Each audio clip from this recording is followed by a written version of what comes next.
Então, e agora, a nossa segunda dica, meus amigos, ela é a seguinte: a cauda de leão. Eu não vou entrar em detalhes e eu não posso falar absolutamente nada aqui, porque senão vai prejudicar a nossa prática. Eu só digo que a nossa segunda dica é relativa a essa planta aqui, olha, a cauda de leão. Nós vamos aqui fazer um exercício, uma brincadeira, uma prática, que seria a seguinte: eu terei duas empresas.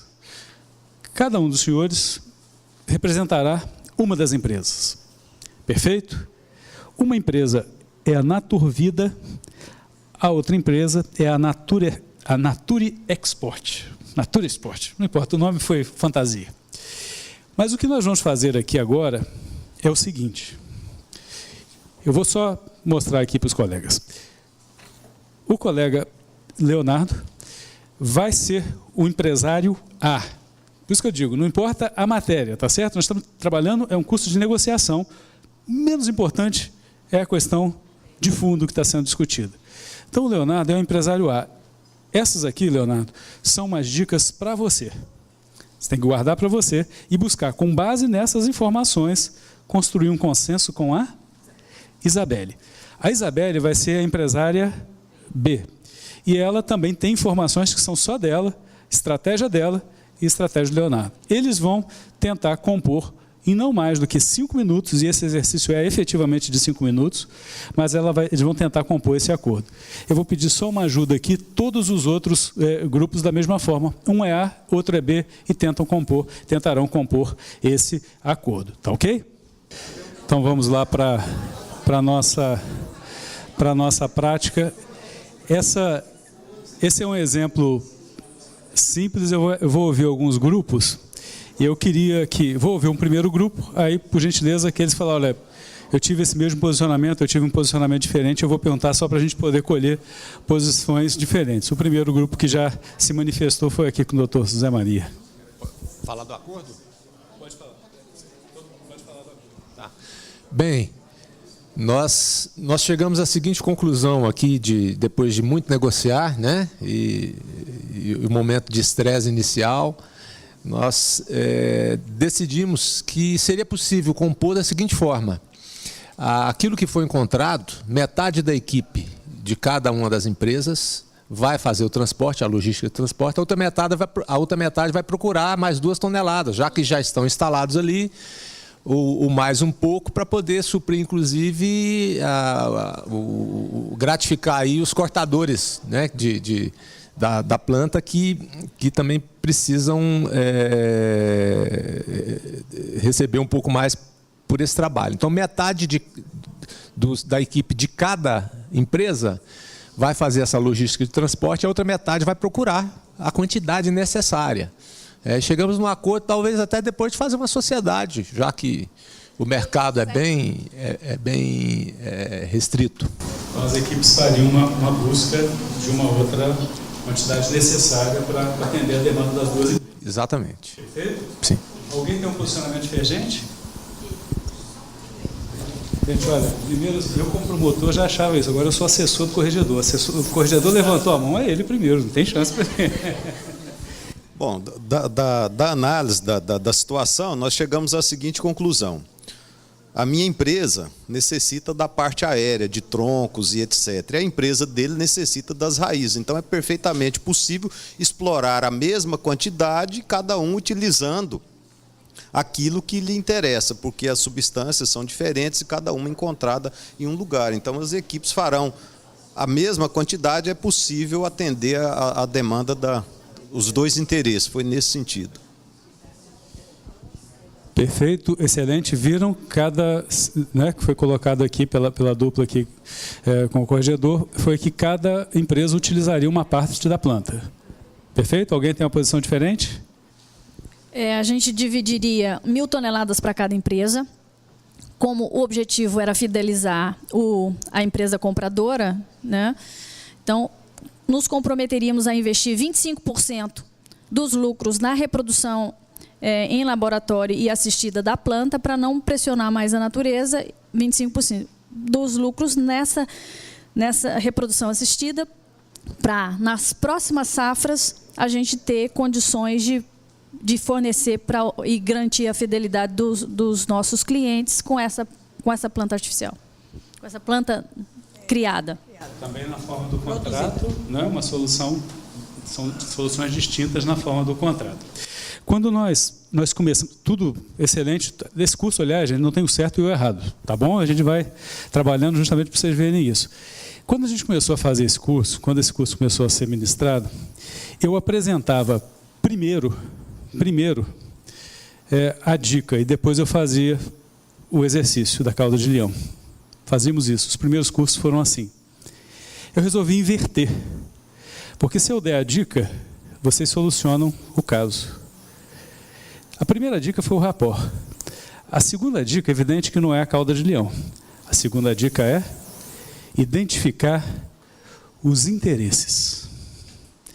Identificação dos interesses é a segunda dica. Como é que se identifica os interesses? É isso que nós vamos ver aqui agora. E vocês vou dar a resposta já, tá? Da nossa simulação aqui. Já adianto que o corregedor está sempre certo, viu, doutor? Isso. Eu queria trazer uma recente entrevista do William Ury. O William Ury é um fantástico negociador, professor da Universidade de Harvard, um dos grandes nomes da mediação e da negociação. Aliás, ele tem uma reflexão muito saborosa, que ele diz o seguinte: ele já tratou de conflitos na Palestina, no Oriente Médio, conflitos mais áridos e complexos em todo o mundo, mas ele só não consegue resolver e solucionar os conflitos com a filha de 16 anos. Essa é a... Aliás, para aqueles que são casados aqui, essas técnicas funcionam bem demais no ambiente de trabalho. Não vão usar em casa não, porque não cola, viu? Tá bom? Vai fazer rapport em casa para ver o que vem. Então não funciona, não funciona. E a minha esposa, que é promotora, quando eu começo com o rapport, ela fala assim: pode parar com esse seu cursinho aí, que aqui em casa não cola não, é desse nível. Bom, William Ury, na Folha de São Paulo, maio do ano passado, essa entrevista fantástica, William Ury disse: existem 3 formas de resolver o problema. Você pode resolver a partir da força, e quem tem mais poder consegue o que quer. Pode resolver a partir do direito, levando o problema às cortes. Pode resolver com base no interesse, que é a nossa segunda dica, discutindo o que cada um precisa. Idealmente, você resolve o quanto possível na base dessa terceira opção, discutindo o que cada um precisa. Nós temos, na teoria de negociação e mediação, as questões que são os temas. Tivemos aqui uma disputa comercial, esse era o tema. As posições é o pedido inicialmente apresentado, o que a parte diz pretender. Seria o interesse aparente. Nos processos de família, isso é muito fácil de verificar. As posições são muito fáceis. Eu quero a guarda do meu filho, diz o marido. Eu quero a guarda do meu filho, diz a mulher. Essas são as posições. Isso não leva a nada. Isso é um interesse aparente das partes. Os interesses, meus amigos, o interesse é a real motivação, nem sempre revelada ou conscientemente conhecida, sendo fundamental identificá-lo para construir a solução do conflito. A real motivação é o interesse. Nós vamos apresentar para vocês quais as perguntas que fazem com que vocês cheguem aos interesses. Os sentimentos, importância de validá-los como técnica de autocomposição, mas eles não devem prevalecer, porque senão a gente vai eternizar aquele conflito se nós buscarmos uma solução para aquela questão, para aqueles sentimentos que por vezes estão tão aflorados por exemplo, numa separação. As posições, portanto, elas são visíveis. Essa imagem do iceberg ela é clássica em qualquer curso de negociação e mediação. Visível as posições. Os interesses estão ocultos, logo abaixo. Eles é que devem ser desvendados. Quais são as perguntas que dão acesso aos interesses? Primeiro, essas perguntas devem remeter, e a fala deve ser prospectiva, para frente, para o futuro. Processos de negociação não pode ser A forma de negociação, o foco não pode ser com o olho no retrovisor da história. É para frente. O passado valida-se, os sentimentos valida-se, mas o que nós temos que olhar é para frente. E as perguntas que nos dão acesso, que nos permitem identificar quais são os interesses, essencialmente são: para quê? Pensem no caso da cauda de leão. Usem a pergunta que dá acesso aos interesses. Para quê? Uma empresa pergunta a outra: para que você precisa da cauda de leão? O que leva o senhor a pretender a cauda de leão? O que o senhor busca com a cauda de leão? Qual a finalidade da cauda de leão no seu processo produtivo? O que realmente importa para o senhor na planta cauda de leão? Essas perguntas, vamos fazê-las agora, internamente. Mudou a resposta? Mudou a resposta. O corregedor estava certo, como sempre está certo, aliás, e essa foi a resposta correta aqui. Cada empresa tinha um interesse, a dupla, né? Evidente, o colega, perdão seu nome que eu esqueci. Marcos, que é o colega de fundações aqui. Eles fizeram o correto, por quê? Porque eles fizeram certamente nesse processo e nessa simulação perguntas que dão acesso aos interesses. E as perguntas que dão acesso aos interesses são essas: para quê? O que leva o senhor a? E dessa forma eles identificaram que cada empresa queria uma parte da planta, uma parte baixa, a parte das folhagens, das folhas, enfim. Se a gente trouxesse aqui essa teoria, essas dicas inicialmente para vocês, teríamos 100% de acerto no exercício da cauda do leão. Não que as soluções estivessem erradas, mas talvez elas tivessem ou fossem mais simples na identificação desse processo.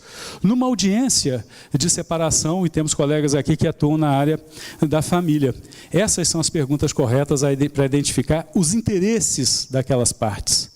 Do contrário, nós vamos só reforçar as posições. E como isso acontece todo dia. O que eu queria registrar é o que é importante, meus amigos. O importante é evitar o porquê.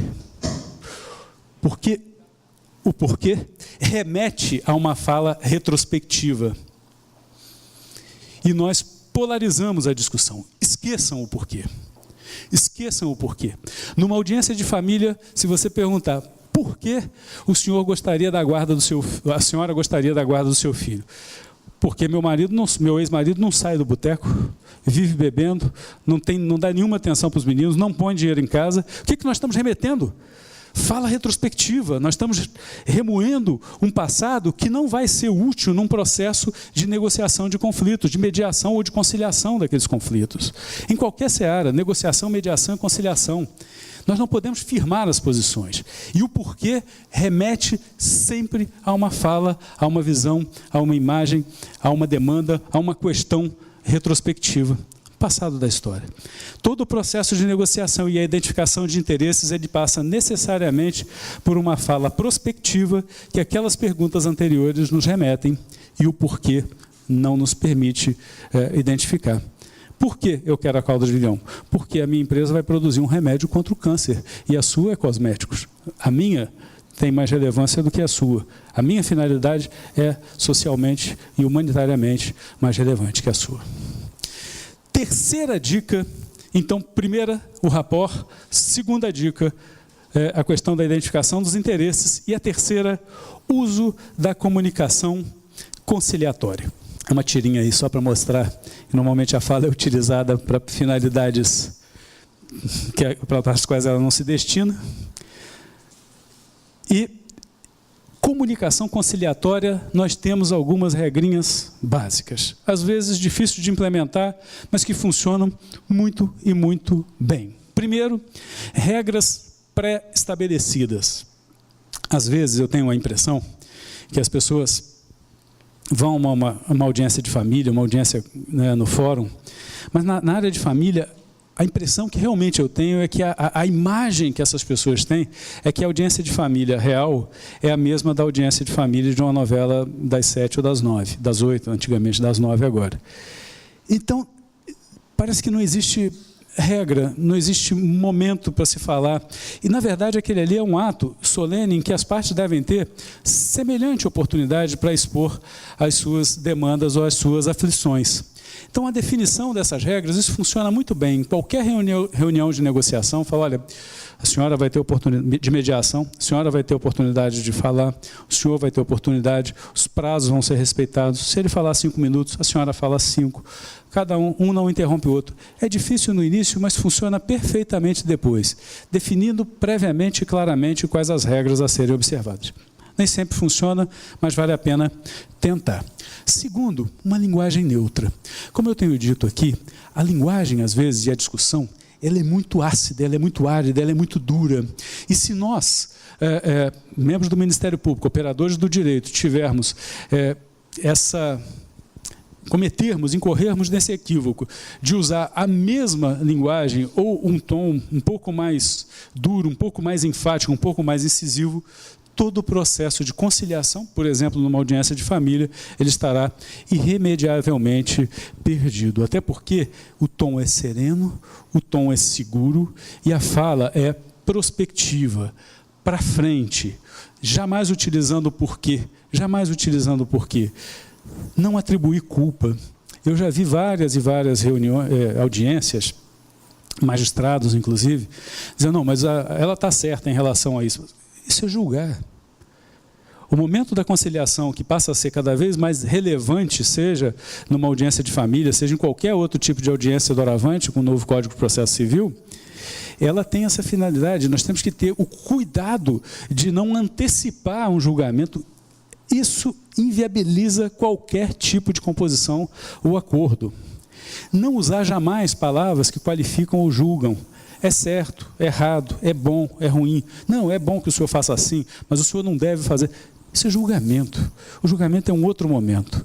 Nesse momento inicial da conciliação, na busca da composição amigável, o cuidado com o que vai ser dito, a forma que vai ser dito e a definição de regras, sem dúvida, ajuda e ajuda muito. Para isso, eu imaginei uma formazinha da gente tentar gravar algumas coisinhas sobre o uso de linguagem conciliatória. E também, quando preparei o curso, me lembrei muito da questão das teclas SAP. Tecla SAP é aquela que nós apertamos quando queremos assistir a um filme ou um seriado no seu som original. Existe ainda a tecla SAP? Existe, né? Nas TVs? Existe. Enfim, mas é aquela tecla que se aperta e aí nós passamos a ter o som original. Em regra, no filme, o seriado americano, nós vamos ouvir na linguagem daqueles personagens, com aqueles atores, a linguagem oficial. Bom, a tecla SAP para a gente aqui não é nada disso. Eu só usei o tecla SAP para a gente poder gravar na hora, naquela forma que a gente tem de tentar gravar, de tentar lembrar, de tentar, no momento de negociação, de mediação, ou o que for, lembrar. Fala, puxa, como é que foi aquela questão da tecla SAP? Tecla SAP, portanto, meus amigos, ela tem uma primeira finalidade. Tecla SAP, superar agressões por palavras. É a primeira finalidade, decorebazinha para a gente fazer aí. Isso eu usava todo dia. Tecla SAP, SAP, superar agressões por palavras. Essa é a primeira finalidade que eu acredito que nós possamos ter nesse momento. Isso é feito através da recontextualização ou do parafraseamento. O que é? É retransmitir o que foi dito de forma positiva e demonstrar claramente a efetiva atenção no que foi dito pela parte. Olha, audiência de família que fica muito visível isso. Partes polarizadas, uma linguagem às vezes muito crua e muito dura, uma crítica embasada em sentimentos ou em posições. E o que nós temos que ter o cuidado é retransmitir o que foi dito. Se a mulher disse, se a esposa disse, ele é um sujeito assim, assado, assado. Nós temos que extrair daquilo que ela disse alguma coisa que possa ser positivo e não fomentar a divergência. Se o marido diz, olha, eu quero muito ficar com meu filho, mas eu trabalho demais, e ela também... Bom, pelo que eu estou entendendo, deixe-me ver se eu entendi o que o senhor disse. O senhor gostaria, efetivamente, de ter uma guarda partilhada. Em razão dos seus compromissos de trabalho, o senhor teria uma dificuldade de fazê-lo. É desmontar a agressividade que existe naquele momento. Isso funciona muito. E mais, uma outra finalidade, demonstrar claramente a atenção no que foi dito. Se foi dito alguma coisa por uma parte num processo de negociação de conflitos ambientais, é demonstrar claramente, olha, pelo que eu entendi, o senhor é um empresário do ramo da mineração, o senhor quer cumprir a legislação ambiental, mas as dificuldades que o senhor tem seriam essas, essas e essas. Está correto? Eu entendi? Isso funciona de uma maneira fantástica, fantástica. A recontextualização, o parafraseamento funcionam todos os dias. Então, tecla SAP é para que a gente possa, no processo de negociação de autocomposição, superar as agressões por palavras, através da afirmação ou através da interrogação. Pelo que estou vendo, da maneira que eu entendi, parece que o senhor está dizendo que... Deixe-me ver se entendi. Perfeito. E a tecla SAP tem uma outra finalidade que eu queria trazer aqui para vocês. Foi uma dica muito valiosa para a gente lá do Ministério Público de Minas, dado pelo CAD, Conselho Administrativo de Direito Econômico, pelo Ragazo, na negociação de conflitos afetos ao direito econômico. Eles usam isso todo dia. E para que eu mostre para vocês, eu precisarei necessariamente da ajuda de dois queridos amigos, e que vocês vão me ajudar a escolher. Um desses amigos que vai me ajudar aqui a mostrar isso, é um colega que vocês vão me ajudar a escolher, que tem a cara de um bom rapaz. De um bom rapaz. Olha para essa pessoa e fala assim, esse é um bom rapaz, é uma cara de bonzinho. Rodrigo, escolhido? Vem cá, o meu conterrâneo. Cara de bom rapaz que eu preciso. Você vai ficar... Sua cara... É? Pra cá, Rodrigo, pra cá. Tá bom? Ótimo rapaz. Deixa eu ver, mas tem que ser uma cara de bom rapaz. Aquela cara de Leopoldinense. Vai, isso. Agora eu preciso de alguém com uma cara de uma pessoa muito má. De uma pessoa...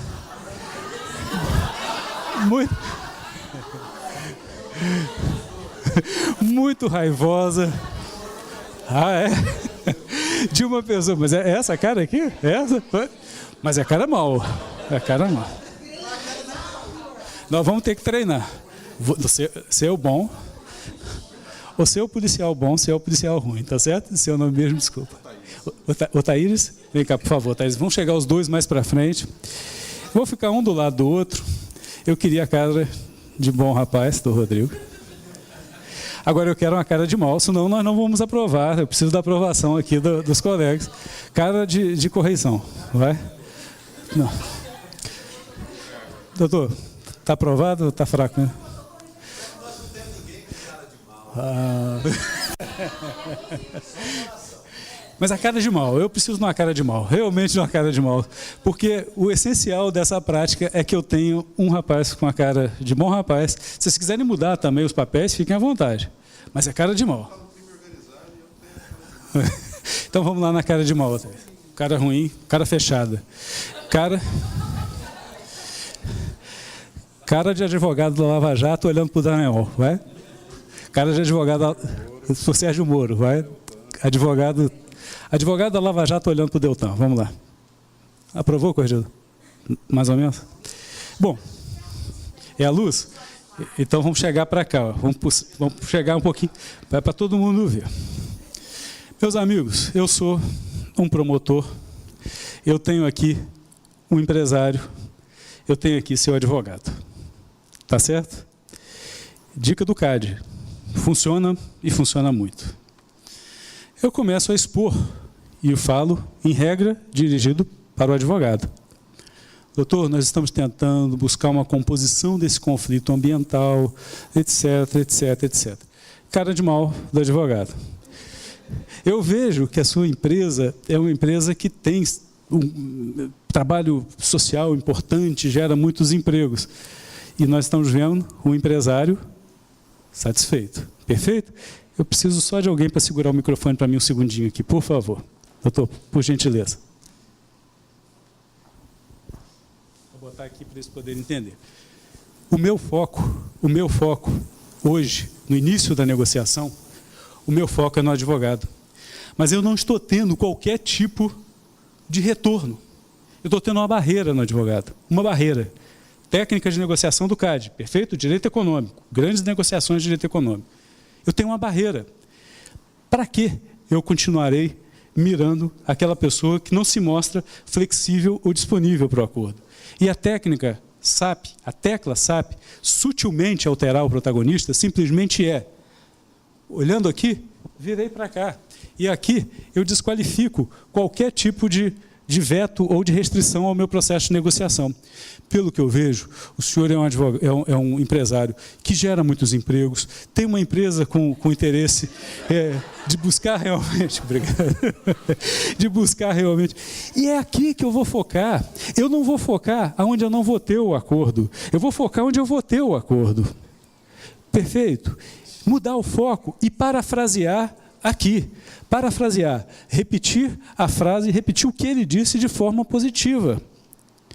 E é isso que tem que ser feito durante todo o tempo. Se eu não encontro um amparo aqui, eu busco aqui. As mesas redondas de negociação se servem para isso. Deixa para lá, qualifica aqui, valoriza aqui e fecha o acordo aqui.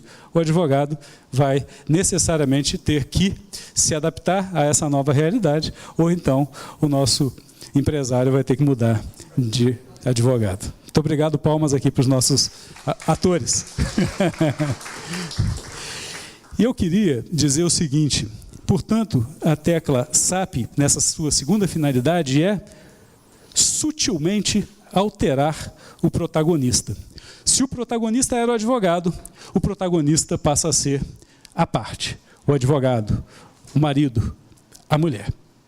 Eu estava em Recife, caminhando, eu cheguei num dia à noite, numa quinta-feira à noite, e me ligou uma promotora de justiça de Belo Horizonte, que ela estava com uma questão relativa à curatela. E ela falou, olha, veja se eu fiz da maneira correta. Nós estávamos na audiência de curatela, simples, sem nenhum problema, mas o advogado ele estava irritadíssimo, ele não queria solucionar a questão, nós estávamos buscando a definição de quem seria o curador, analisando a questão de prestação de contas, e o advogado insistentemente interrompendo e querendo polarizar uma questão que não tinha polarização. Eu usei a tecla SAP, foi o que a colega me disse, e sutilmente alterei o protagonista. Eu passei a olhar só para o curador e empoderei o curador. E passei a dizer para ele e parafraseá-lo durante todo o momento. A consequência, Badini, é que esse advogado levantou-se da sala de audiência, abandonou a sala de audiência e o curador continuou e o acordo foi fechado. Eu fiz corretamente? Fez corretamente. Não há a possibilidade de se potencializar ou de se empoderar algum protagonista de um conflito que não tenha intenção ou interesse na solução desse mesmo conflito. E isso tem funcionado e funciona de uma maneira muito boa. Eu não posso citar a empresa, mas desde que nós mudamos esse perfil de atuação do Ministério Público de Minas na seara ambiental, isso foi me dito por um diretor de uma grande empresa do setor minerário. Havia um advogado que, advocacia de partido, né, recebe por mês, era a primeira banca de advocacia em arrecadação. Mas esses advogados tinham um perfil de muito litígio. Muito litígio. Talvez até contava-se lá em Belo Horizonte que eles se vangloriavam de jamais terem assinado um acordo com o Ministério Público. Pois bem, de primeiro caiu para sexto em arrecadação. E a banca que foi para primeiro é a banca em que tinha advogados com um perfil ou com uma capacitação em negociação e mediação. o empresário, a parte, ela não quer a perpetuação do conflito. E, por vezes, o seu interesse vai ficar diametralmente oposto ao interesse do seu advogado. E essa é uma realidade que a gente vai encontrar todos os dias. Por isso, os advogados têm mudado seu perfil. Por isso, a OAB Nacional, na Estratégia Nacional de Não Judicialização do Ministério da Justiça, levou uma proposta de equiparar o valor de honorários para a solução, para a autocomposição e para a atuação litigiosa dos advogados brasileiros. E esse, me parece, é o caminho, e quem vai direcionar esse caminho é o Ministério Público. Se atuarmos de forma polarizada, se atuarmos judicializando durante todo o tempo, naturalmente, valoriza-se esse profissional da advocacia que não tem um perfil de composição e sim um perfil de litígio. Portanto, recontextualização, parafraseamento, alterar o protagonista na negociação de conflitos, sutilmente alterar o protagonista. Façam através da recontextualização, através do parafraseamento, e vocês vão ver que há uma mudança no processo de negociação. Isso aqui a nossa equipe faz diariamente. Bom, quarta dica: gerar opções criativas. Nós vamos fazer esse exercício. Antes, mais uma vez, William Ury. Negociar é uma oportunidade de encontrar soluções criativas em conjunto. Talvez essa seja a grande definição. Encontrar soluções criativas em conjunto. Eu queria dizer que os exemplos e as práticas que eu vou trazer são práticas afetas à área ambiental, porque foi a área que eu trabalhei boa parte, desde que eu trabalhei em Leopoldina, e depois também boa parte da minha vida nessa função, mas não tem nenhuma relevância. Se tiver alguém aqui que nunca tiver pego um procedimento, um inquérito civil, ou não tem problema. A questão do direito é o menos importante nessa prática. Como foi aquela questão que nós fizemos a prática anterior da cauda de leão. A questão jurídica não tem, a gente precisa da técnica de negociação. Eu trouxe os exemplos ambientais porque me sinto mais à vontade com eles. Quando os senhores quiserem adaptar, utilizar, se apropriar desse curso, quiserem dar outros exemplos, vale da mesma forma, não há qualquer dificuldade. Então, essa prática, meus amigos, eu queria fazer em dupla. Cada um, são 3 casos que nós vamos trazer para vocês aqui, tá? Caso que eu convencionei chamar Serra da Moeda, caso Reserva Legal, caso Vetor Sul. Não se preocupem, por favor, com a questão ambiental e não se atenham a ela. Esse é um curso para todo o Ministério Público, seus membros e servidores, não para promotores de meio ambiente e não para servidores que atuam também nessa área ambiental.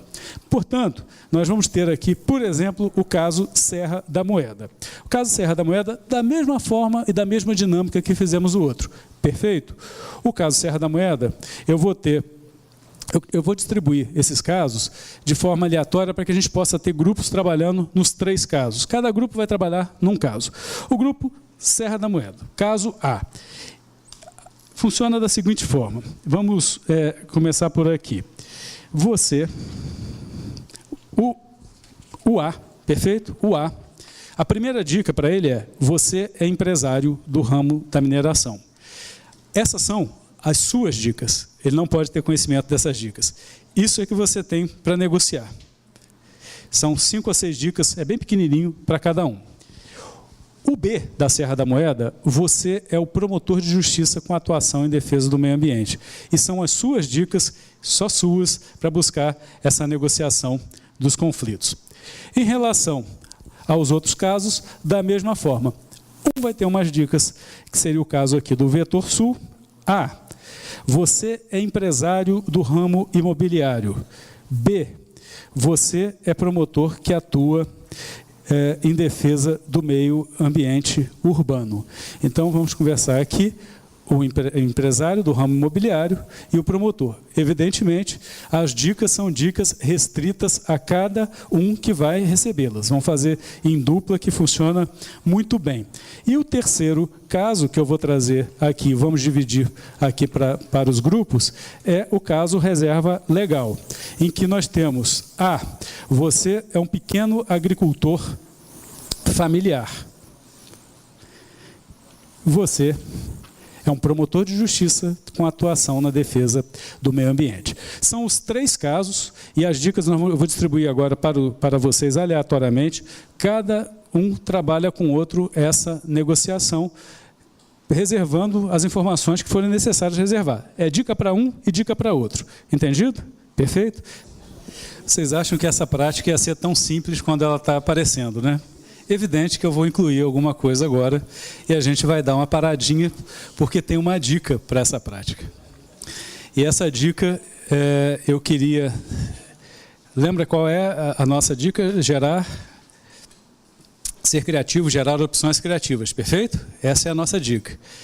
Então agora eu vou passar para vocês, dentro desses mesmos exercícios, continuem as mesmas duplas, tudo certinho, mas eu vou passar uma dica que eu acho interessante. Quando eu comecei a atuar como promotor, eu tinha muita dificuldade, eu não sei, tem colegas do júri aqui?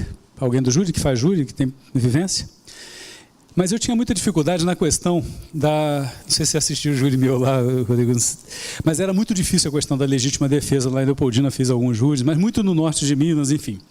E assisti, Zé Maria, um júri de um colega, e esse colega, ele fez uma explicação, e eu me penitencio por não lembrar exatamente o nome do colega, foi em Belo Horizonte, não sei se foi o Chico Santiago, enfim. Mas ele usava uma metáfora. Ele usava uma metáfora de uma escada. E não sei se vocês se lembram, a legítima defesa tinha vários quesitos, era um rosário de quesitos. E as pessoas, os jurados, eu como promotor tinha dificuldade de entender às vezes a explicação do magistrado. Mas os jurados, eles tinham um pavor e uma dificuldade terrível, e por vezes havia um reconhecimento de uma legítima defesa que marcadamente não era. Então eu vi esse colega nosso do Ministério Público dizendo o seguinte: cada requisito da legítima defesa é um degrau. Eu não consigo chegar ao 3º degrau sem passar pelo 1º e pelo 2º.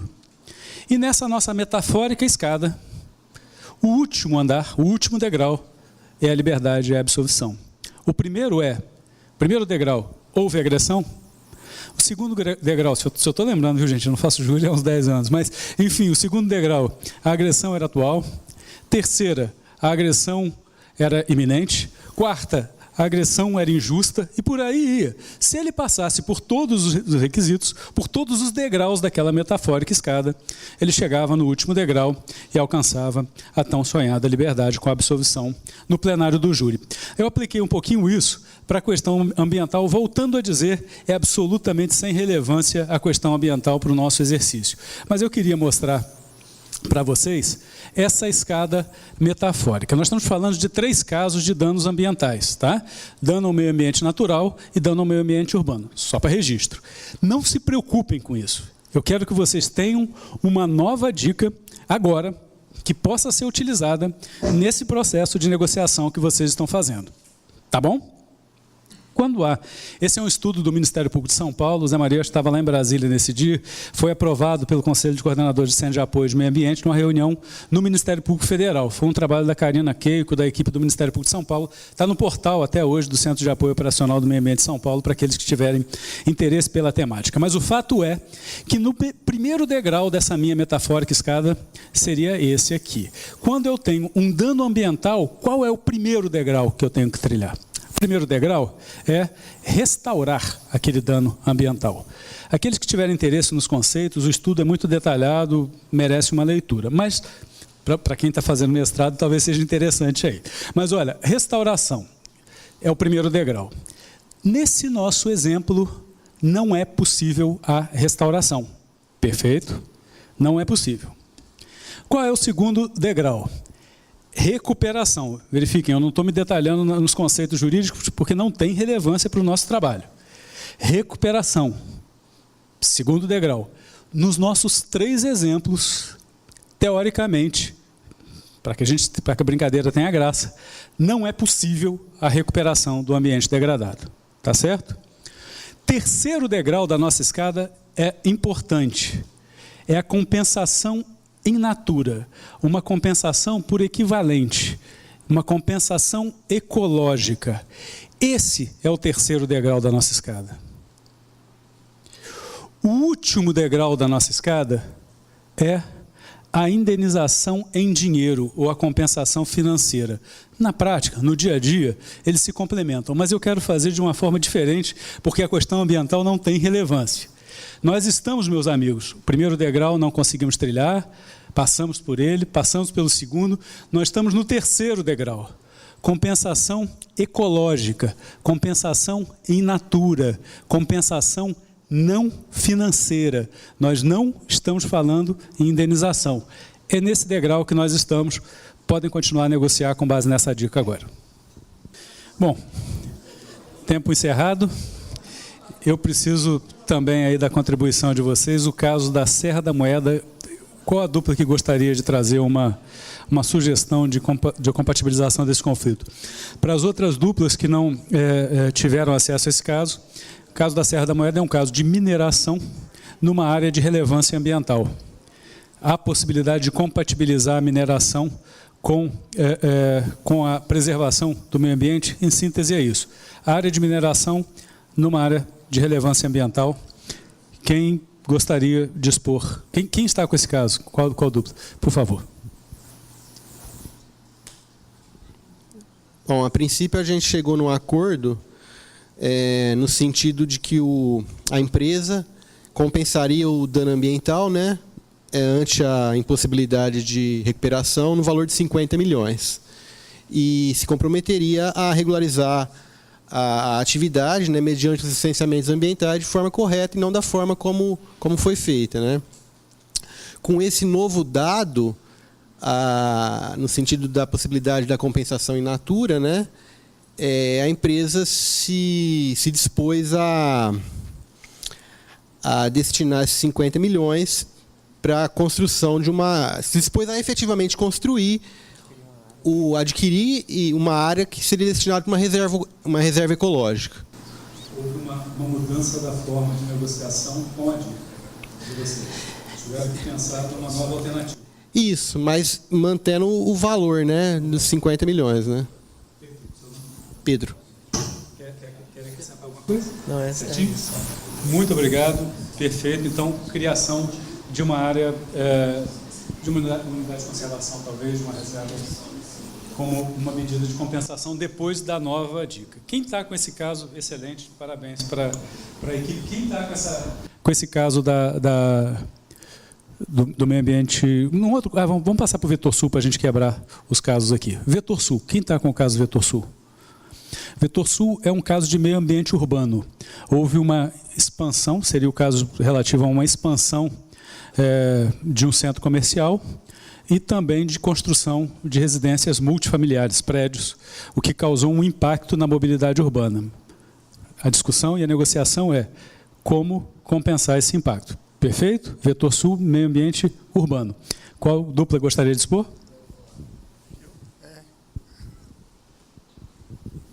Bom, na situação aqui nossa aqui, como a gente verificou que o impacto ambiental foi cerca de 10 milhões, contudo, o centro comercial vai também proporcionar riqueza social, empregos, foi acordado em 5 milhões os danos, e devido ao meio ambiente, incorporar meio ambiente cultural, ambiental, de trabalho, ficou para ele aumentar as vias de acesso ao local, construção de terminais de ônibus, arborização e o que mais? Construção de terminais de ônibus para melhorar o meio ambiente e construção também de praças, alargamento das vias e águas pluviais, esse negócio. Construção de viadutos para ampliar. Só isso. Excelente. Excelente. Houve uma mudança depois da dica ali ou vocês já negociavam com base na... Já era assim. Já era essa. Reserva legal. Quem gostaria, quem está com o caso da reserva legal? Vamos ouvir aqui. Promotor. O nosso caso previa... O caso da reserva legal é o caso clássico de reserva legal, em que há uma negociação do Ministério com o agricultor familiar e o agricultor familiar questiona, concordaria em tese com a elevação da reserva, mas questiona o valor da compensação de cerca de 7 mil reais, não é isso? O caso diz que ele não tem condição financeira de pagar nada, né, nenhuma quantia. Então, a gente chegou num acordo onde ele iria recompor os 25%, e, ao invés de... Houve uma estipulação aqui no valor de 7.650 como compensação. Nós substituímos esse valor em dinheiro por uma outra área. Ele daria algo além dos 25%, um pouco a mais. Aqui não, aqui 35 aqui. Ele daria, além dos 25 degradados, uma porcentagem a mais para compensar esse valor estipulado inicialmente em dinheiro. Excelente, excelente. Entendeu? A solução é uma ampliação de uma área com uma área de proteção que seria referente ao... Recuperação in natura. Recuperação in natura. Quem gostaria, desses 3 casos distintos, de acrescentar ou de sugerir, de apresentar alguma outra sugestão? Alguém gostaria? Vamos lá no grupo aqui, no fundo. Munidos dessa nova informação que você passou, no caso da Vetor Sul, a gente chegou à conclusão de que os técnicos do Ministério Público estipularam que a composição urbanística ficaria em torno de 10 milhões. Mas a empresa se dispunha a pagar 6 milhões pela compensação. Tendo esses dados novos, o Ministério Público e a empresa chegaram num acordo de que ela poderia traçar um projeto de engenharia de melhoria da mobilidade urbana do local, e aí ela não faria compensação financeira, ela utilizaria esses 6 milhões para fazer isso, e com isso o Ministério Público recomendaria o licenciamento ambiental estadual. Bom, o Rogério e a Loma fizeram essa proposta, entenderam a proposta em relação ao Vetor Sul, extremamente interessante, que foi uma medida de compensação urbanística, no caso. Perfeito? Uma medida para melhorar a fluidez do tráfego, uma obra viária. Não é isso? Certinho? Olha, eu estou extremamente satisfeito, Zé Maria, com essas respostas. Eu acho, como disse, tem chegado em casa, minha filha pergunta assim, quem é esse rapaz que está chegando aí, esse senhor, né? A gente tem viajado muito, mas estou muito feliz porque o retorno tem sido muito bom. Aliás, eu acho que esses cursos, o ideal desses cursos, eu tenho sempre falado, lá na Escola Nacional de Mediação, é sempre de 24 pessoas, 30 no máximo, porque permite essa participação mais ampla. E estou muito feliz com os posicionamentos aqui, meus amigos, e por uma razão simples que vocês vão perceber agora. Todos esses casos são casos concretos, tá certo? São casos que nós atuamos e que a gente podia trazer no início desses cursos, por isso que é bom ficar mais para o final, viu, Zé Maria? Porque no início a gente já trazia a resposta. E nós transformamos esses casos concretos nesses exercícios. Então, quem está resolvendo os casos concretos são os senhores, sem saber o que estariam fazendo. Então, a ideia era que vocês pudessem compor, inicialmente com foco na questão financeira, e depois mudassem para um viés que seria de uma compensação ecológica. Até porque a dica aqui é gerar opções criativas, não ficar no foco com o foco da precificação do meio ambiente, da valoração ambiental, da precificação ou monetarização do ambiente, mas buscando alternativas viáveis. Então, primeiro caso, eu queria que vocês me dissessem qual seria a resposta. O caso da Serra da Moeda. Só lembrando, a Serra da Moeda, seguramente o Rodrigo conhece, é aquele maciço na chegada de Belo Horizonte, uma área de extrema relevância para a capital das Minas Gerais, para abastecimento público, uma área de magnitude ambiental singular, fantástica, maravilhosa. Essa é Serra da Moeda, portanto, no caso da Serra da Moeda, eu queria que vocês dissessem qual seria, na situação real e concreta, a medida compensatória. 180 milhões para o Fundo Estadual de Direitos Difusos, criação de uma unidade de conservação, como foi citado aqui, revitalização estética do centro do município de Moeda. O município de Moeda é um município que fica atrás da serra, um municípiozinho. Qual seria a medida? Quem acha que é a A? Alguém acha que é a A? Alguém acha que é a B de bola? B de bola. Alguém acha que é a C? Meus amigos, a resposta, no nosso caso, não é a resposta certa, mas foi o caminho que nós encontramos lá, é a resposta B. O que os senhores poderão questionar é, pode-se criar unidade de conservação através de TAC? E não.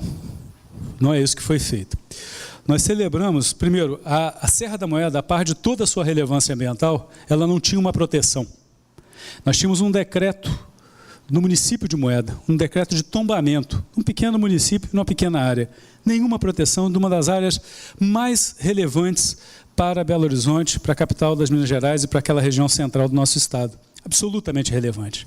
E a saída que foi encontrada foi uma negociação com uma empresa, Gerdau, e nós queríamos que essa área da Serra da Moeda fosse transformada numa unidade de conservação, como foi dito aqui pelo grupo. Criou-se, então, uma unidade de conservação na modalidade de proteção integral através do TAC. Como é que vocês fizeram? O TAC criou? Não.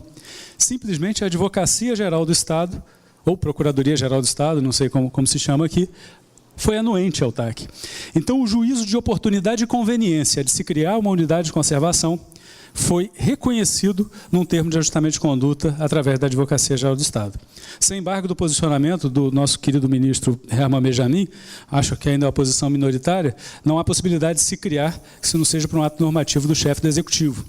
E esse decreto do então governador do Estado, Antônio Anastasia, foi publicado e criou-se, então, a unidade de conservação chamada Monumento Natural da Serra da Moeda. O termo de ajustamento de conduta, a medida compensatória, a Gerdau chegou a 180, 200, 250 milhões, não interessava o valor da compensação financeira. Isso não daria ao Ministério Público a legitimação por um acordo numa área tão relevante e com movimentos sociais tão presentes, talvez os movimentos sociais mais presentes que nós temos no movimento social lá em Minas, na área de defesa do ambiente. E nós não legitimaríamos se nós nos limitássemos a um acordo financeiro, com base no 4º degrau da escada e não no 3º. E a opção que fizemos foi essa, criado o Monumento Natural da Serra da Moeda, esse é o folder já do governo do Estado. Esse é o anúncio que a Gerdau fez, que fez publicar nos principais jornais, pelo menos Folha de São Paulo, Estado de Minas, que é o nosso principal jornal, e diz o seguinte: área de conservação ambiental da Serra da Moeda, o investimento é da Gerdau, mas o patrimônio é de todos. Usou o acordo para melhora da qualidade, para melhora da imagem institucional da empresa, e eu nunca vi uma audiência pública tão tranquila na minha vida, sinceramente, com base na geração de opções criativas, a criação de uma unidade de conservação como medida compensatória de um dano ambiental que seria gerado em razão de uma atividade minerária licenciada pelo órgão ambiental. Esse é o movimento social, Abraça a Serra da Moeda. Todo 21 de abril, as pessoas se vestem de branco e dão um abraço simbólico à Serra da Moeda. É um movimento muito, muito organizado. E, para nossa felicidade, depois do acordo assinado, esse movimento fez divulgar numa das caminhadas do 21 de abril, pelo Monumento Natural do Trecho Serrinha. É um trecho da Serra da Moeda, de uma outra empresa, e que ainda não foi onerado através da criação da unidade de conservação. Então, os movimentos sociais, claramente, até porque nós discutimos com eles previamente esse acordo, os movimentos sociais reconheceram aquele acordo, legitimaram aquele acordo, a empresa se apropriou dele para fins da melhora da sua imagem institucional, e a coisa funcionou muito bem. Esse foi um acordo para a gente emblemático, já tem mais ou menos 6, 7 anos que celebramos, e hoje nós temos um monumento natural para quem vai a Belo Horizonte, é na região do Inhotim, do Museu do Inhotim, região de Brumadinho, região de Moeda, uma região fantástica, linda, importantíssima para Belo Horizonte. Segundo caso, também um caso real, aqueles que trabalharam no caso do Vetor Sul. Esse é um caso que nós negociamos com um grande grupo de shoppings, não sei se tem aqui o grupo Multiplan, lá é o BH Shopping, esse é um caso do BH Shopping, talvez o maior shopping de Belo Horizonte, em que houve uma ampliação do shopping. Com a ampliação do shopping, naturalmente aumentaram o número de vagas e reduziu a mobilidade urbana. E também com empreendedores do Vetor Sul, que construíram. Vetor Sul é a região sul de Belo Horizonte, que construíram prédios sem que houvesse uma compensação. A discussão ficou muito tempo, 8, 10, 15 milhões, qual o valor da compensação por essa expansão, qual o valor da compensação, como compensar, e as 3 opções que nós apresentamos para os senhores são: a primeira, quem concordar levanta a mão, construção de 2 escolas públicas na região sul de BH. Alguém? Segunda, 30 milhões para o fundo estadual. E a terceira, alças viárias, são viadutos, como disse o colega, por isso que eu perguntei, viadutos para melhorar a mobilidade urbana no Vetor Sul. a opção C foi a correta. Isso é que foi feito. Nós nos reunimos com as associações de moradores do Vetor Sul e pedimos para essas associações que indicassem as principais obras viárias para melhorar a fluidez do trânsito no Vetor Sul da capital, região do BH Shopping, divisa com Nova Lima.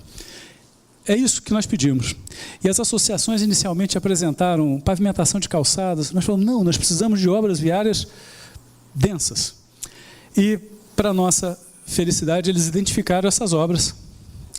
E essas obras foram realizadas. Eu tive com o prefeito Márcio Lacerda, de Belo Horizonte, e ele falou, Badini, vocês conseguiram implementar essas obras viárias com 1/3 do valor que o município arcaria, em razão de BDI, em razão de uma série de coisas. Então, as obras foram executadas diretamente pelos empreendedores. Nós transferimos, como foi dito aqui, por um dos grupos, foi aqui, né? Quem disse lá no fundo? Foi transferido, os grupos empresariais é que executaram uma obra pública. Isso é TAC, termo de ajustamento de conduta.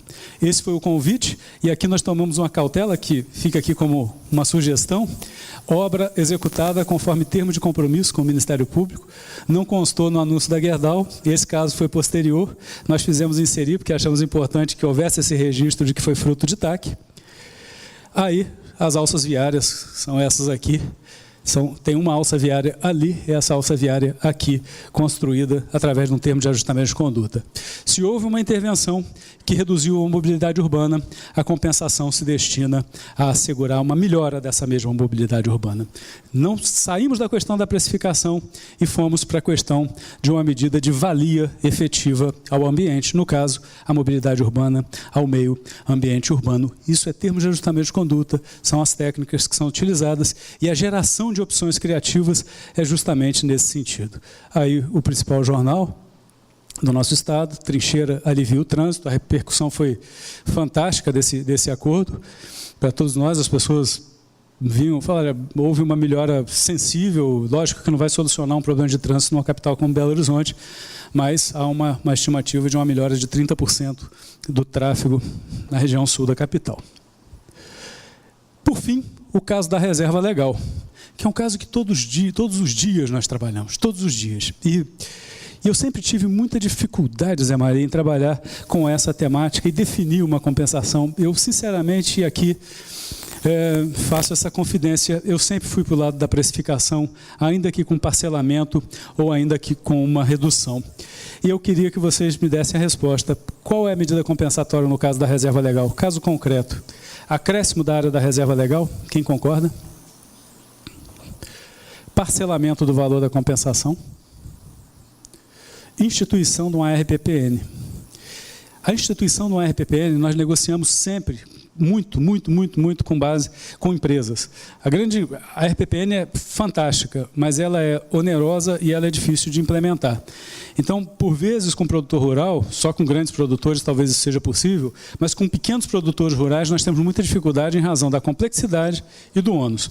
Por isso, não seria C.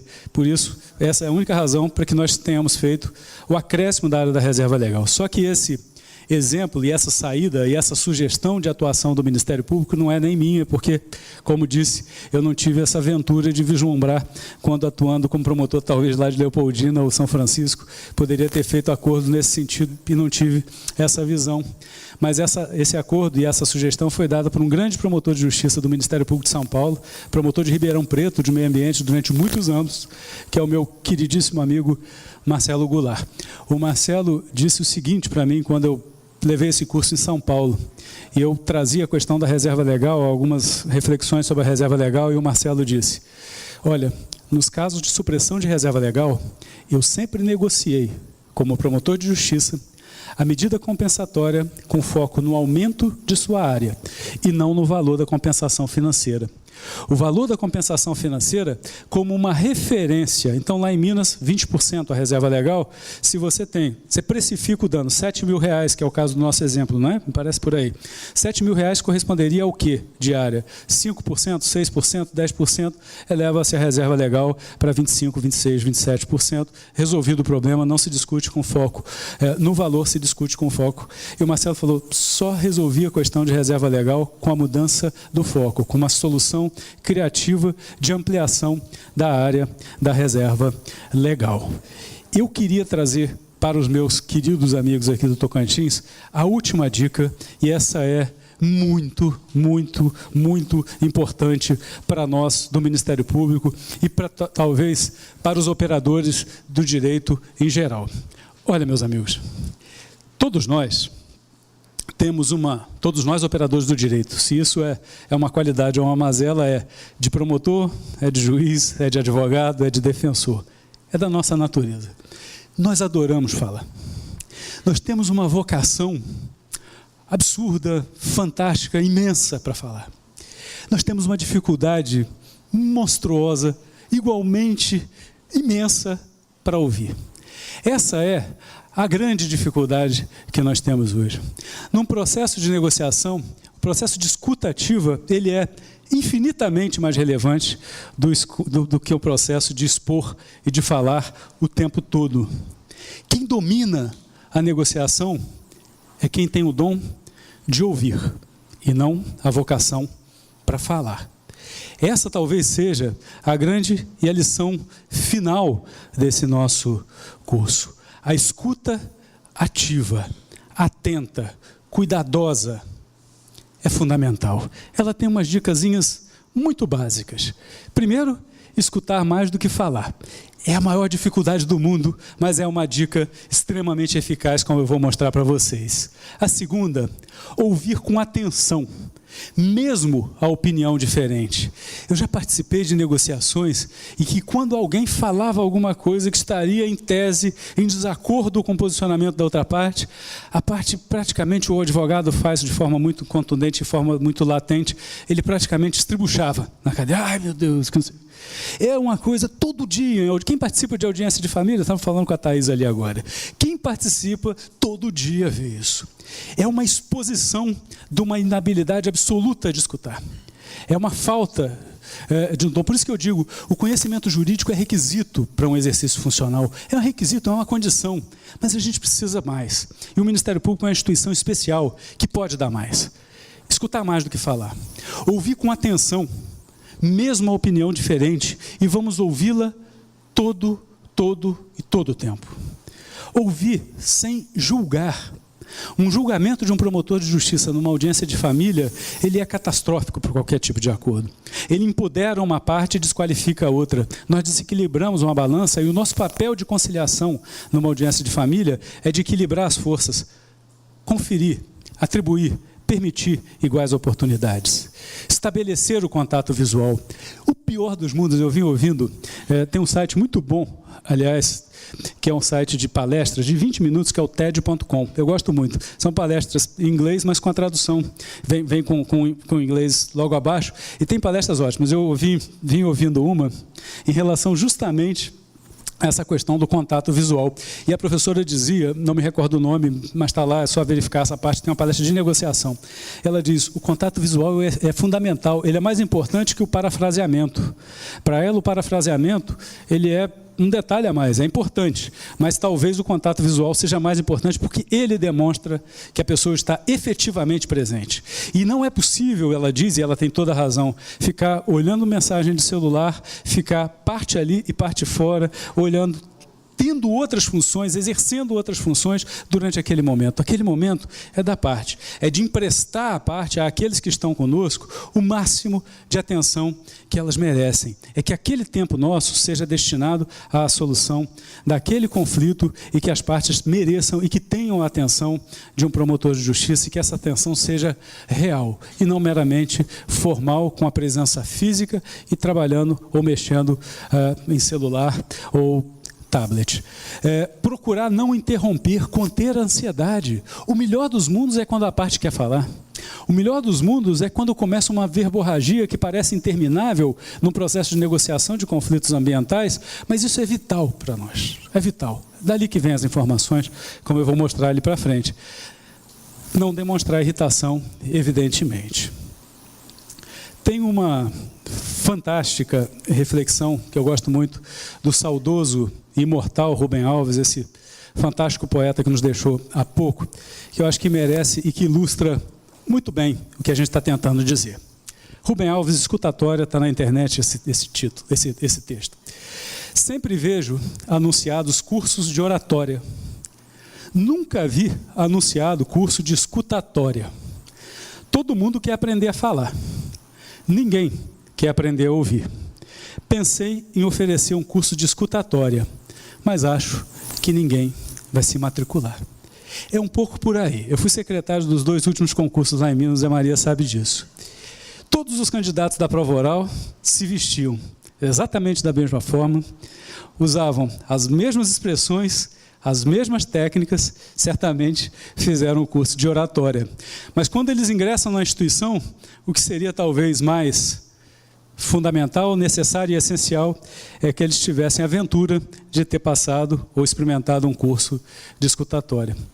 Curso de oratória é para quem vai para a prova oral do Ministério Público, ou para quem pretende ser um bom tribuno no Tribunal do Júri.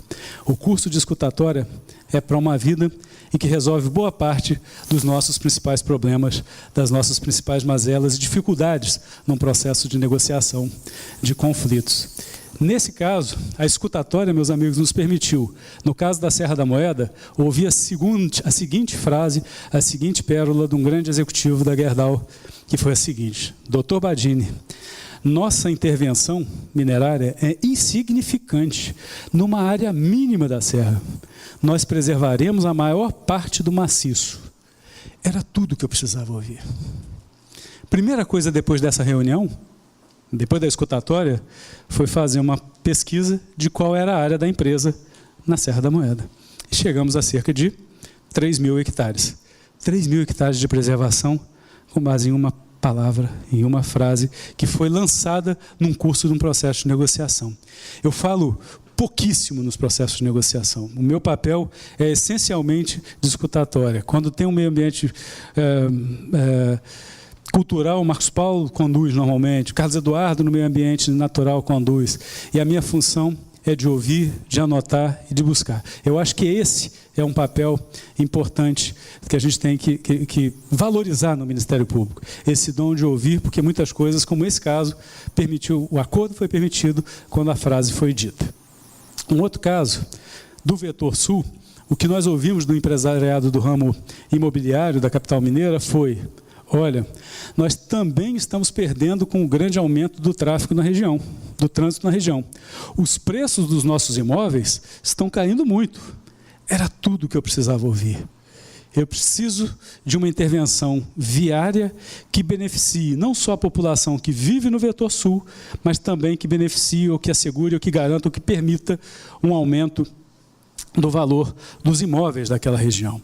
São 2 exemplos de escutatória e que nós pudemos trazer aqui com base nos casos em que os senhores trabalharam. Em síntese, meus amigos, nós temos então 5 dicas básicas, práticas, que funcionam. Tenho certeza, e já conversei com vários dos senhores aqui nos intervalos, que vários dos senhores já utilizam no seu dia a dia, na sua vida, mas elas têm uma fundamentação científica. Elas funcionam e cientificamente elas estão amparadas. Portanto, primeiro, crie o rapport, separe as pessoas dos problemas, vital, simples de fazer, como a gente viu. Depois, identifique os interesses. É o nosso caso da cauda de leão. Vamos identificar as perguntas que conduzem aos interesses. Terceiro, a comunicação conciliatória e as nossas teclas SAP. Quarto, gere opções criativas. Negociar é gerar opções criativas. Não fiquem com o foco numa única alternativa. Busquem pulverizar, dinamizar, identificar alternativas possíveis e viáveis. Não apenas uma única alternativa que vai direcionar todo o meu processo de negociação. Quinto, pratique a escuta ativa, pratique a escutatória do Rubem Alves. Agora, há casos em que o acordo não é celebrado. Há casos que, por mais que a gente utilize, nós vamos resgatar o diálogo, como eu disse, vamos, majoritariamente, na maior parte dos casos, resgatar o diálogo, e já é um grande avanço num mundo tão polarizado como é o nosso. Aliás, é um mundo em que se discute agora pelas redes sociais qualquer assunto. Eu, sinceramente, é minha cara dizer, não tenho opinião formada sobre todos os assuntos. Aliás, tenho opinião formada sobre bem poucos assuntos. As pessoas hoje têm opiniões formadas sobre todos os assuntos, polarizam qualquer discussão. Então, nesse mundo tão polarizado e de tamanho litígio e divergências, se tiver alguém com a voz da pacificação e do consenso, esse alguém seguramente vai fazer a diferença. Ocorre que nós temos a opção de acordos, a possibilidade de acordos não celebrados. E aí, nos resta analisar a melhor alternativa sem acordo. Eu uso a expressão do Paulo Valério, nosso colega procurador de Justiça do Ministério Público do Rio Grande do Sul, um dos autores do manual também, Paulo Valério, brilhante colega, e o Paulo usa essa expressão, melhor alternativa sem acordo. Se eu não tiver o acordo, qual o caminho que eu vou tomar? E o Paulo Valério apresenta essas sugestões que seriam, primeiro, não negocie sem definir a sua melhor alternativa sem acordo. Se eu não tiver, para onde que eu vou? Qual o meu caminho? Como eu devo proceder? O segundo, a negociação, a qualidade da negociação dos resultados é definida pela pior ou melhor masa, como ele chama, de cada um. Terceiro, tenha atenção se deve ou não usar a sua melhor alternativa sem acordo ou mesmo expô-la. Eu não exponho e eu guardo durante todo o momento da negociação. Em regra, nós podemos pensar, a melhor alternativa sem acordo é a judicialização. Em processos de negociação, por vezes eu vejo os colegas, olha, em curso de formação, que nós fazemos muita simulação entre os promotores em curso de formação, eles falam, olha, se não houver o acordo, eu entro com ação na justiça. Primeiro, não usou nenhuma das 5 técnicas de negociação e depois expôs, no momento absolutamente inadequado, a sua melhor alternativa sem acordo. Procure descobrir a melhor alternativa sem acordo do outro. O processo, às vezes, está, nos casos que eu trouxe, de licenciamento, há um momento importante para essa negociação. No caso da Samarco, no caso de Mariana, tem um momento certo que essa negociação tem que ser feita. Não pode passar, tem que ser um momento adequado. E, para isso, identificar a masa do outro é essencial. Trabalhe em cima dessa masa do outro que foi identificada.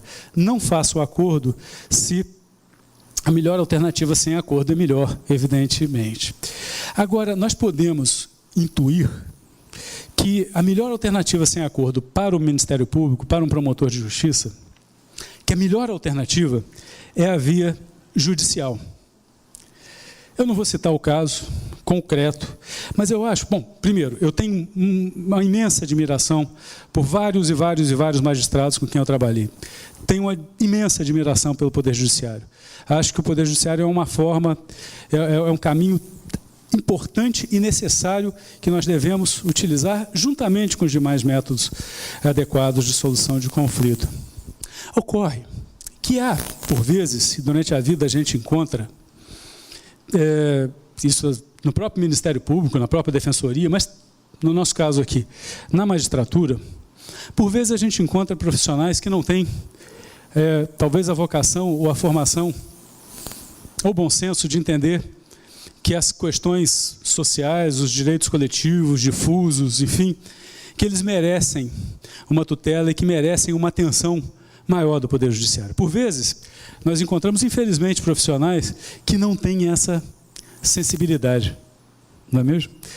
E esses profissionais nos criam uma dificuldade terrível, porque as nossas ações coletivas, elas, se necessárias, seguramente estarão fadadas a um fracasso, pelo menos um fracasso em primeiro grau. Pior que isso, se perpetuar em primeiro grau, isso é terrível. Então, meus amigos, eu acho que a melhor alternativa sem acordo não é só judicializar. É como, onde, de que forma judicializar. E, para isso, o Ministério Público tem avançado, senhor corregedor, penso eu, nessas estruturas ou regionalizadas ou concentradas nas capitais. Não há problema da forma. No meio ambiente, fizemos a opção pela regionalização. Isso há alguns anos, a partir de 2001, nesse acordo que nós tivemos com o Ministério do Meio Ambiente. Mas há possibilidade na área de patrimônio público de uma concentração, criação de grupos especiais de patrimônio público, enfim, pulverizar o Ministério Público. Nós temos que repensar essa instituição e que ela não fique apenas centrada em um único promotor de justiça. E por isso, e por essa razão, nós temos muito frequentemente a estratégia de definir como e onde judicializar uma demanda. Naquele exemplo hipotético que eu trouxe, imaginem os senhores, se eu tivesse um magistrado, ou trabalhasse, ou se tivesse trabalhado com um magistrado, que não tinha, ou que não tem qualquer tipo de apreço pela questão dos interesses coletivos difusos, que não tem nenhuma sensibilidade para as ações civis públicas, que quando vê, por exemplo, o nome Ação Civil Pública na capa de um processo, tem uma reação de quase orgeriza e tarja preta. Esse não. Às vezes a gente tem esse juiz, e às vezes nós temos a opção de ter outros juízes.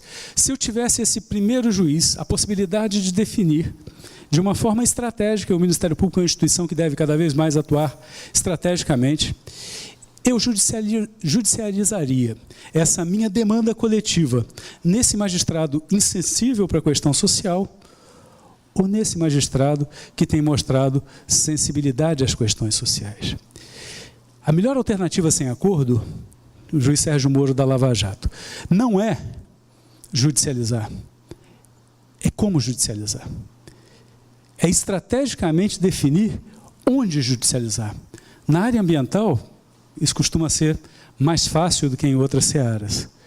Mas essa preocupação é que nós temos que ver. Não é a judicialização, a propositura de ações por si só, não é garantia de eficiência de uma atuação institucional. Jamais o foi, jamais será. A judicialização é só a transferência de um problema para uma outra instância. Não raro é dessa forma que funciona.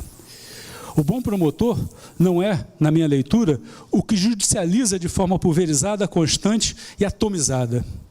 É aquele que o faz de forma seletiva e quando necessário. Por isso, nós estamos numa quadra e num momento de mudança muito grande. Eu tenho percebido essa mudança em todo o Ministério Público desse país, para a minha aventura e para a minha felicidade. Eu trago duas brevíssimas reflexões finais. A primeira do sempre inesquecível, fantástico Guimarães Rosa, um dos grandes autores desse país. Todo dia é véspera. Nós estamos numa fase de mudança, numa fase de construção de uma instituição ou de consolidação de uma instituição na terceira onda de acesso à justiça.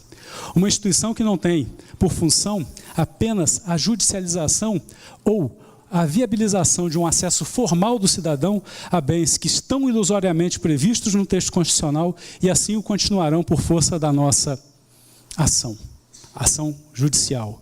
Essa instituição que vai sendo construída é uma instituição que usa o inquérito civil como palco de solução dos conflitos, priorizando a solução dos conflitos. E essa mudança não é uma mudança para o dia para a noite, mas todo dia é véspera e isso, de certa forma, nos conforta. E, por fim, a inesquecível reflexão do poeta Fernando Teixeira de Andrade, renovando o guarda-roupa. Há um tempo em que é preciso abandonar as roupas usadas, que já têm a forma do nosso corpo, e esquecer nossos caminhos que nos levam sempre aos mesmos lugares. É tempo da travessia, e se não ousarmos fazê-la, teremos ficado, meus amigos, para sempre à margem de nós mesmos. Muito obrigado por tudo, um prazer estar aqui com vocês, sejam muito felizes, um motivo de orgulho e muita honra estar aqui. Obrigado, prazer.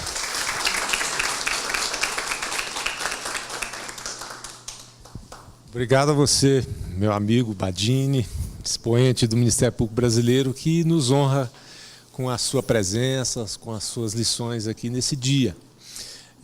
O Badini já disse aqui, mas ele realmente tem percorrido o país inteiro ministrando esse curso, com essa simplicidade que ele disse que é a chave, acho que do trabalho de todos.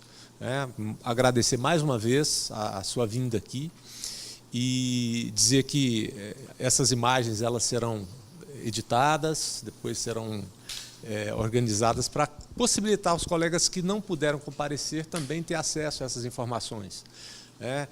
Como o Badini disse, realmente há um movimento de transformação no Ministério Público Brasileiro para qualificar os membros do Ministério Público Brasileiro como realmente agentes políticos. Há todo um movimento no centro de estudos, com a criação de uma Escola Nacional do Ministério Público, que vai congregar todos os centros de estudos e as escolas superiores, de modo que nós possamos alcançar isso, melhorar as nossas práticas, né, e integrar esses conhecimentos, né. Eu aproveitar e agradecê-lo também pela disponibilidade do material da Escola Institucional de Minas Gerais, que ele sempre encaminhou para nós e eu distribuí aos membros do Ministério Público Tocantins sempre que possível. E eu sei que tem voo daqui a pouco, é uma pena, né? Nós temos que encerrar esse evento, mas precisamos fazê-lo. E gostaria de convidar aqui o doutor João Rodrigues Filho para fazer a entrega, né, da declaração de participação do doutor Badini, nesse momento solene, para que marquemos isso. Badini, foi um prazer conhecê-lo e poder desfrutar dos seus ensinamentos. A nossa casa está sempre aberta e realmente eu acho que foi de grande valia, não é só a minha opinião, a opinião com certeza de todos os colegas. Acho que um ou outro já tem uma técnica dessa que é inata, mas eu acho que aqui vai desenvolver isso aí, realmente nós vamos ser melhores promotores a partir de hoje. Muito obrigado, sucesso na sua vida.